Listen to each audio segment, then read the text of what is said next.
જે અન્ય કોઈ સ્ટોક જે આજે તમે ટ્રેડિંગ માટે સલાહ આપશો?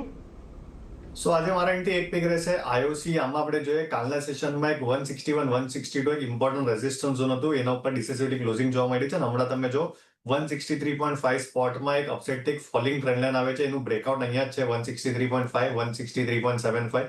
જો આ લેવલ સરપાસ થશે અને સસ્ટેન થશે તો એક સારું આપણને અપમૂવ જોવા મળશે. 170 ના ટાર્ગેટ્સ માટે કરંટ લેવલ્સ પર બાઇંગ કરો. 160 નો સ્ટોપ લોસ રહેશે. કાલના સેશનમાં તમે જો લાસ્ટ 1 વીકમાં હાઈએસ્ટ વોલ્યુમ પાર્ટિસિપેશન જોવા મળેલા on the long side. So clear indication છે કે સ્ટોકમાં એક સારી એવી સ્ટ્રેન્થ જોવા મળે છે. કરંટ લેવલ્સ પર લોંગ કરો with a stop loss of 160. Near term આપણને 170 ના લેવલ જોવા મળશે. આઈઓસી પર ખરીદદારીની સલાહ, 170નો ટાર્ગેટ અને 160ના સ્ટોપ લોસ, એટલે એના પર એક ખરીદી કરવાની સલાહ બનતી દેખાઈ રહી છે. એટલે એના પર એક ધ્યાન તમારે ખાસ કરીને રાખવાનું છે. પરંતુ એ સાથે